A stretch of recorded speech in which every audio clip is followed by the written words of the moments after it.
حضرت سیدنا امام جعفر صادق رحمت اللہ علیہ کا یوم عرس ہے 15 رجب.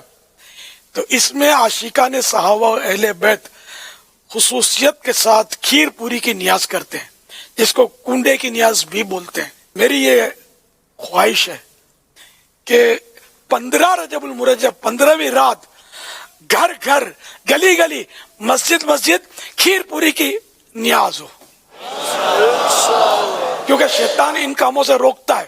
کہاں دلیل، کیا دلیل؟ تو شیطان کو کرنا ہے ذلیل، اور گلی گلی مسجد مسجد ہم نے کرنی ہے کھیر پوری کی نیاز عز و جل. امام حسین رضی اللہ تعالیٰ عنہ کے شہزادے سیدنا امام زین العابدین، ان کے شہزادے امام باقر، اور ان کے شہزادے امام جعفر صادق، بڑے با کرامت بزرگ تھے، بہت بڑے عالم تھے. تو ان کی ہم نے نیاز کرنی ہے، ان کی برکتیں لوٹنی ہے. نیاز ہوتی ہے اللہ کے لیے، اور اس سال ثواب کی وجہ سے یہ نسبت ہو جاتی ہے کہ امام جعفر صادق کی نیاز. اچھا، اس میں یہ جو تصور آتے ہیں کہ بھائی یہ جو کنڈے کی نیاز ہے تو یہ صرف کنڈے ہی میں ہونی چاہیے، یہ ایسا نہیں ہے. کنڈے میں ویسے تھوڑی پکاتے ہیں، پتیلے میں پکاتے ہیں. تو کنڈے میں جماتے ہیں تو مٹی کے کنڈے سے ٹیسٹ بڑھ جاتا ہے، جبکہ کوڑا مٹی کا کنڈا ہو. اور اگر آپ نے کسی اور تھال میں جمائی، سپوز کرو اسٹیل میں جمائی یا اور کسی برتن میں، سب میں جائز ہے اور کوئی حرج نہیں اس میں. اور یہ بھی ایک غلط تصور ہے کہ بھئی یہ کنڈے کی نیاز جو ہے یا یہ کھیر پوری ہے یہ گھر سے باہر نہیں لے جا سکتے، گھر کے اندر ہی کھانی ہوتی ہے. یہ بھی بالکل غلط تصور ہے، ایسا کچھ بھی نہیں ہے. آپ اپنے گھر سے ہی باہر نکالیں تو بھی جائز، اپنے شہر سے باہر بھیج دیں تو بھی جائز، کسی اور ملک پہنچا دیں جب بھی جائز ہے. تو یہ نیاز میں یہ کھیر پوری ہمارے پکائی جاتی ہے، اور یہ جائز ہے. اور جائز ہونے کے لیے اتنا ہی کافی ہے کہ اس کو ناجائز ہونے کی کوئی بھی دلیل نہیں ہے. ہاں، اس کو کوئی فرض سمجھے، واجب سمجھے تو ناجائز ہے.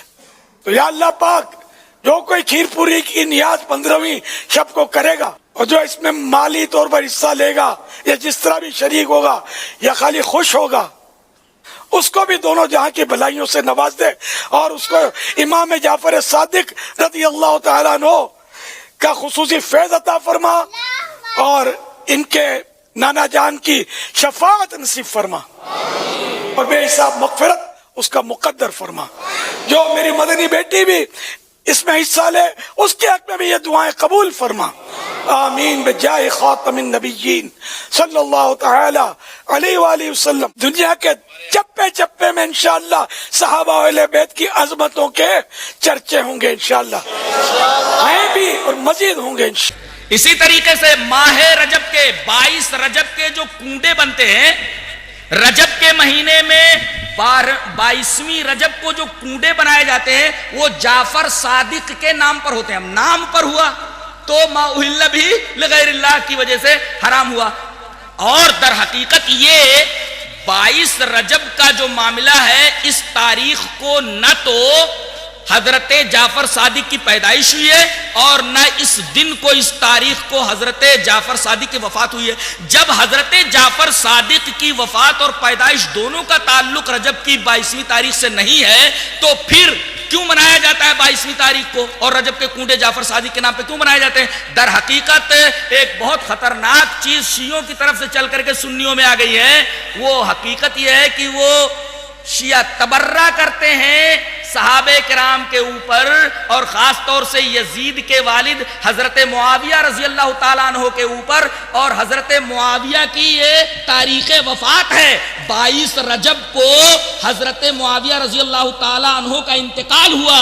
اب اس دن خوشی منانا، یہ حلوے پکانا، یہ ساری چیزیں کرنا، یہ در حقیقت غیر محسوس طریقے پر سنیوں کے ذریعے تبرہ کرنا ہے، گالی دلانی ہے حضرت معاویہ رضی اللہ تعالی عنہ کو. لہذا یہ چیز بھی شریعت سے کوئی تعلق نہیں رکھتی، یہ بھی بدعت میں آتی ہے. نیاز فاتحہ کا کھانا. مفتی صاحب، پڑوسی فاتحہ کا کھانا لا کر دیں تو کھا سکتے ہیں کیا؟ بعض دفعہ نہ لینے اور واپس کرنے سے محلے داری خراب ہونے اور نفرت کا باعث بننے کا خطرہ ہوتا ہے. سامنے والے کے اور ضد میں آنے کا خطرہ ہوتا ہے تو کیا مروت سامنے والی کی بے اکرامی سے بچنے، پڑوسی محلے کے حقوق، تفرقہ بازی کی شدت کم کرنے کے لیے اگر لے لیا جائے تو کیا گنجائش ہے؟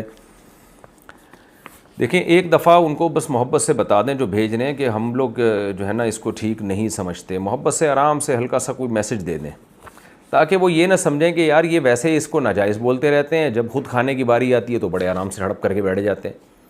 تو اس لیے ان کو اتنا میسج پہنچ جائے، چاہے زبان سے پہنچے، چاہے دلالتاً کا مطلب آپ کے ایٹیٹیوڈ سے ان کو یہ پتہ چل جائے کہ ہم لوگ اس عمل کو ٹھیک نہیں سمجھتے، تو کوئی موقع دیکھ کے محبت سے ان کو سمجھا دیں۔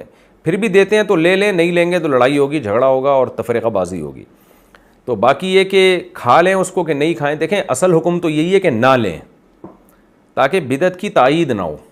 بدعت ہے نا، یعنی وہ جو کچھ کر رہے ہیں شریعت میں تو روزے رکھنے کا حکم ہے، نیاز فلانے کی نیاز، ڈمکانے کی نیاز، یہ کہاں صحابہ میں کسی ایک نے بتائی نیاز نکالی ہو؟ ابو بکر نے، عمر نے، عثمان، علی رضی اللہ عنہ، کسی نے بھی نہیں۔ تو بدعت عمل ہے، آپ لیں گے تو اس کی تائید ہوتی ہے، تو کوئی بھی اصل یعنی یہی ہے کہ نہ لیا جائے۔ لیکن بعض دفعہ بڑی لڑائی جھگڑوں کا خطرہ ہوتا ہے، بڑی نفرتیں پھیلتی ہیں، تو اس میں فتنے سے بچنے کے لیے پھر آپ مجبوری میں لے لیں اس کو، لیکن ان کو بتا دیں کہ ہم لوگ یہ نظر و نیاز اس ٹائپ کے وہ ہم لوگ اس کو قائل نہیں ہیں، ہم اس کو ٹھیک نہیں سمجھتے۔ پھر بھی دے رہے ہیں ڈھیٹ بن کے تو لے لیں۔ اب باقی کھانے کا کیا حکم ہے؟ تو اصل بدعت کی تائید ہوتی ہے لینے سے۔ جب ایک دفعہ لے لیا آپ نے تو وہ، کیونکہ جو بریلوی حضرات ہیں یا گرین چینل والے جو یہ کام کرتے ہیں، ان سے جب بھی ہم نے تفتیش کی ہے وہ کہتے ہیں ہم یہ کرتے اللہ ہی کے لیے، یہ غیر اللہ کے نام کا نہیں ہوتا اللہ ہی کے لیے ہے۔ باقی ان کی نیت ہوتی ہے کہ فلاں بزرگ کو ثواب پہنچے، تو اس لیے اس کو شرک نہیں کہیں گے ہم کہ یہ شرکیہ نیاز ہے، کھا نہیں سکتے۔ شرک تو وہ ہوتا ہے کہ غیر اللہ کے تقرب کے لیے آپ نے کوئی صدقہ کیا، جیسے مشرکین جانور ذبح کرتے تھے اپنے بتوں کے نام پہ، ان کے قرب حاصل کرنے کے لیے۔ تو اگر کسی نے نیاز نکالی کسی بزرگ کے تقرب کے لیے، یعنی ان کی نیت سے عبادت کی کہ ہم ان کو خوش کرنے کے لیے کر رہے ہیں، تو یہ تو شرک ہے، حرام ہے اس کا کھانا، اس کو کہیں بھی استعمال نہیں کر سکتے۔ لیکن اگر یہ نیت نہیں ہے، نیت اللہ کو راضی کرنا ہے، اور یہ نیت ہے کہ ہم نے فلاں کو اس کا ثواب پہنچ جائے، جیسے کہ مجھے جہاں تک نالج ہے اس کے مطابق لوگ ایسے ہی کرتے ہیں تو گرین چینل والے، تو پھر وہ کھانے کو حرام نہیں کہیں گے ہم، لینے کو بدعت کی تائید کہیں گے کہ آپ وصول کر رہے ہیں، اس سے ایک بدعت کی تائید ہو رہی ہے آپ کے عمل سے۔ تو اس کا میں نے آپ کو تفصیل سے جواب دے دیا ہے کہ بدعت کی تائید نہ کریں آپ کسی بھی طرح سے، اور جو ڈیٹیل میں نے جواب دیا اس کا وہی جواب ہے۔ درد کی جگہ پر ہاتھ رکھ دیں اور پڑھیں دادا صاحب کی گھوڑی۔ یہ کوئی بزرگ ہوں گے تو ان کی طرف یہ منسوب ہوگا۔ دادا صاحب کی گھوڑی وہی اندھیری رات، فلاں کا درد، فلاں کی جگہ نام لے، فلاں کا درد فلاں جگہ کا، مثلا زید کا درد سر کا جائے، سر پہ آپ دم کرنا چاہتے ہیں تو یوں کہیں دادا صاحب کی گھوڑی وہی اندھیری رات، زید کا درد سر کا جائے، یہی لگی میری آس۔ یہ پڑھ کر 3 مرتبہ پڑھیں اور دم کر دیں۔